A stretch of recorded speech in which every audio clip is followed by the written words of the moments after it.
Well, before we get into the problems with cancel culture, let's get into somebody that definitely needs to be canceled. Pam Bondi has to go. She has been a disaster. I already said this by Epstein, the Epstein case, the way she messed up there. At best, she fumbled that to the point that she needs to go. I would say that what she said this week would disqualify anyone from working in the Trump administration. But she's not just anyone. She's the Attorney General. And look what she said. This is just shocking.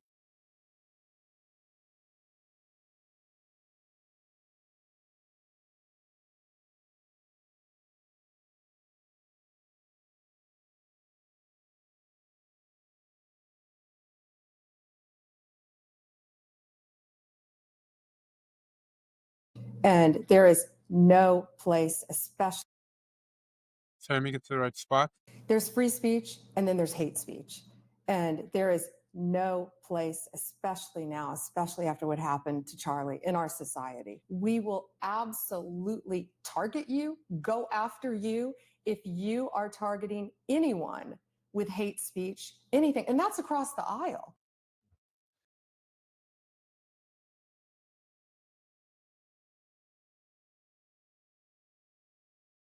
What is she talking about? Hate speech. And then she goes on to talk about Josh Shapiro was targeted. Josh Shapiro was not targeted with hate speech. Josh Shapiro was targeted with firebombs. In America, we don't have a concept of hate speech. All speech is permissible. All the people that are going online to be now and celebrating, God forbid, the death of Charlie Kirk, we're going to get into discussions about what I think is appropriate around those type of people. But they cannot be targeted by the government. Do you know why? Because America has free speech. We have free speech, and there's no such thing as hate speech. And we will not go after you. And the Attorney General shall not go after you. And if the Attorney General makes that mistake, then she ought to resign. And in the name of Charlie Kirk, especially because of what happened to Charlie Kirk, nonsense. And we're going to get into the speech that did result in what happened to Charlie Kirk. But the idea that therefore we would go after people for speech, that's always been the left's tactic for years. We're not going to do that. Pam Bondi, please resign. You've been a disaster. You have to go. All right. So we've come to know a lot more of the shooter, the shooter in the Charlie Kirk assassination, and he was a guy. Is clearly a left-wing guy who is clearly in a relationship with a transgender person, and he felt like he should kill Charlie Kirk because he was a danger to his boyfriend. So why did he think that? And this is what's been so interesting about the response. You know, we've been hearing a lot of this rhetoric on both sides. It's not true. There's not rhetoric on both sides. There's been an effort over the last few years to justify this sort of violence against Republicans. And it's been pretty clear. And we saw that by the Trump assassination when they slowed down a little bit. They have been making the case that Trump and anyone MAGA is a danger to their freedom. I remember back when Biden said, "Oh, he's going to put you back in chains." Everybody on the left has this weird, like, religious mantra where they say they want to make transgender people not exist. They're a danger to trans people. They're dangerous.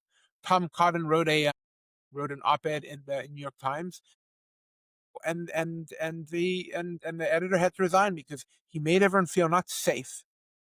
The left have been the ones turning speech into danger and turning viewpoints into danger. And that is a permission structure that creates this sort of violence. And that's why we've been seeing a lot of left-wing violence, especially amongst the trans. You take people that are highly deranged. Someone who's trans is almost certainly suffering from mental illness, who is unhappy with their body. And now you're telling them that the only way for them to be okay is if everybody affirms their gender, and then these people say the opposite thing. And then you wonder why these crazy people are killing people. Now again, I am not an advocate for. I'm not saying anybody's speech has been illegal here. I'm not even saying it's an incitement to violence. But they have created a permission structure, which is a lie, that Republicans are coming after their lives, and they're not. And this is what the shooter wrote. He said he wrote to his boyfriend, who he believed was his girlfriend, that you're all I care about, and you're dangerous, and I care about your safety. And some ABC host felt that was so touching. It's so touching, and it's sick.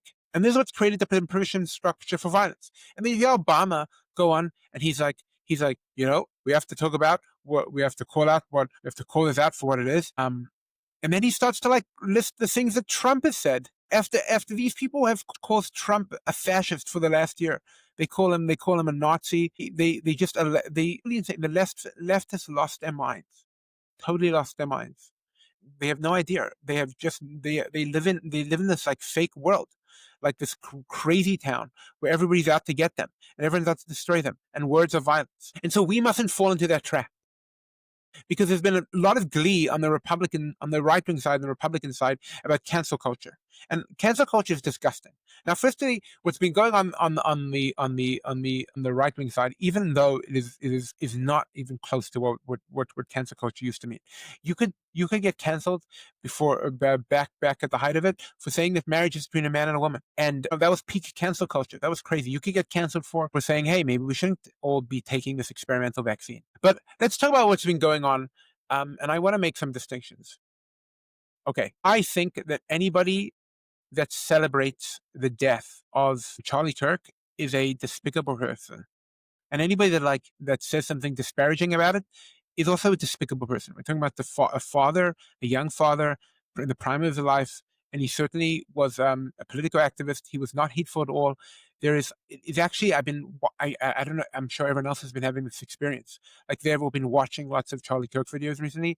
He was a really great person, a kind person, a sweet person. That's why they killed him, because he was so effective, because he's just such a good communicator, because you really got the impression that he liked people, that he really loved people. His faith shone through.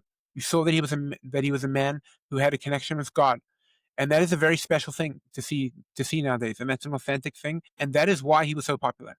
So now, on that point, happy that such a person got killed are terrible people, and people that are celebrating and making up lies about them, like the despicable Ilhan Omar, talking about how he was a hateful person. He was not a hateful person, and he was a great person. Ilhan Omar is a ungrateful, awful, despicable person.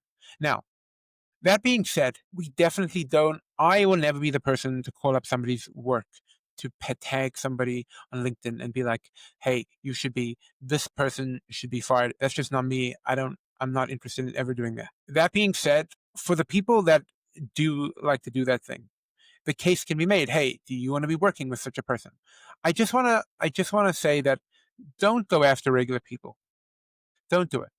Like, you have somebody that like works at like the local ice cream store, or the works at the local pet store. Look, let's turn the shoe on the other foot, right? Let's say it was like, I found out that like there's a person that like has a job at like the local gas station, and he's like an anti-Semite, and he has a family, and like he has a wife, and like he's ostensibly, a law-abiding citizen. Do I want that person canceled for some anti-Semitic view they have in some Facebook group? No, I do not. I do not. I don't want to get involved in that. I don't think it makes the world a better place to take away someone's livelihood. I don't think it would make them learn their lesson. I don't like it. I don't like revenge. The whole thing is awful to me. I'm not interested in it. I want everyone to be able to make a living. Now, and so that's my opinion. Just don't get involved in that. Also, just what are you doing? Like, running after people? Like, I don't know. If someone's a bad person, will come out by itself. Like, I don't know. We believe in if you believe in God, which you ought to, then it will take care of itself. Now, people of authority, like teachers, college professors, policemen, people that have civic responsibilities, I feel differently about.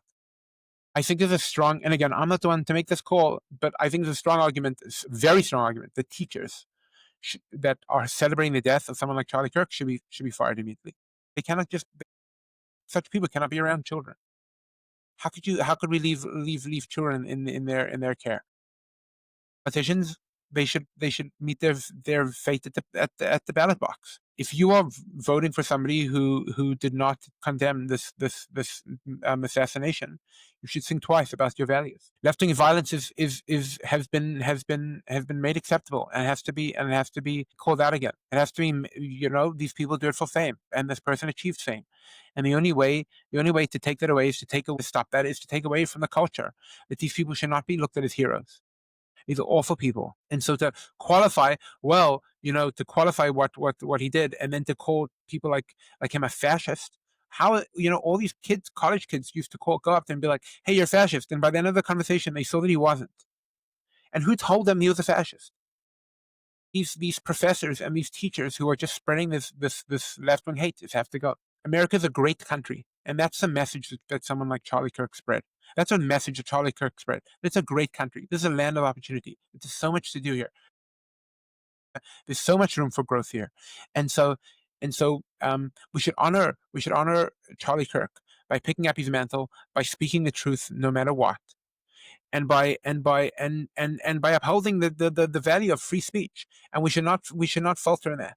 And we should not try prosecute anyone for free speech.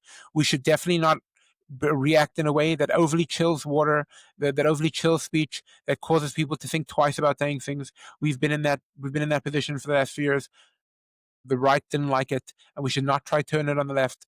This is the main area where we should not try use the state to quash speech, and good ideas will win.